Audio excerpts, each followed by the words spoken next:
বাংলাদেশ সীমান্তে of alert বা operation alert জারি করেছে ভারতীয় সীমান্তরক্ষী বাহিনী বিএসএফ। ওই অ্যালার্টে ২৩ জানুয়ারি থেকে আগামী ৩১ জানুয়ারি পর্যন্ত বিএসএফকে সতর্ক থাকার নির্দেশ দেওয়া হয়েছে। ভারতে অফস অ্যালার্ট সাধারণত বিএসএফ এর মতো বাহিনী জারি করে প্রধানত আগাম সতর্কতা হিসেবে।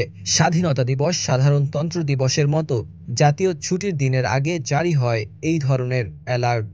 বৃহস্পতিবার এক প্রতিবেদনে এ তথ্য জানিয়েছে ভারতীয় বার্তা সংস্থা এএনআই। প্রতিবেদনে বলা হয়েছে, ভারতে আসন্ন প্রজাতন্ত্র দিবসকে সামনে রেখে আগামী ২৩ থেকে ৩১ জানুয়ারি পর্যন্ত বাংলাদেশ সীমান্তে এই অফস অ্যালার্ট জারি করেছে বিএসএফ।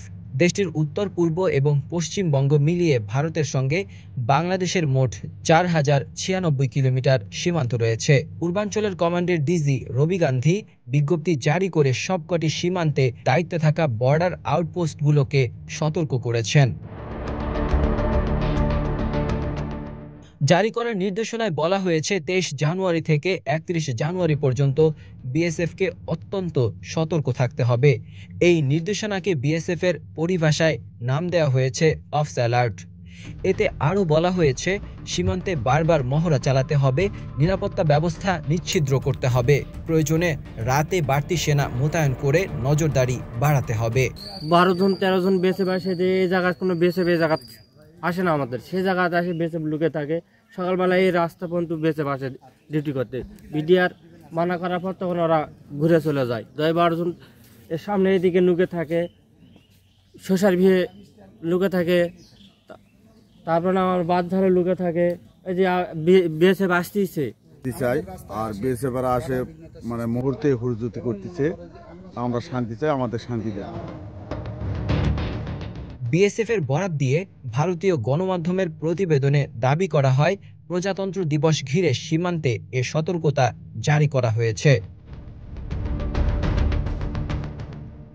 পূর্বাঞ্চলীয় কমান্ডের তরফে বলা হয়েছে, এ সংক্রান্ত বিষয়ে সীমান্ত লাগোয়া গ্রামগুলোর বাসিন্দাদের ভালো করে বোঝাতে হবে, আর সেই দায়িত্ব নিতে হবে বিএসএফ এর শীর্ষ কর্মকর্তাদের।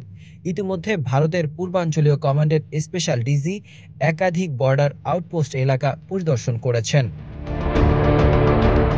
নির্দেশনায় বলা হয়েছে, একাধিক অংশ রয়েছে যেখানে কাঁটাতার নেই। সবচেয়ে বেশি নজরদারির প্রয়োজন রয়েছে অরক্ষিত এলাকায়।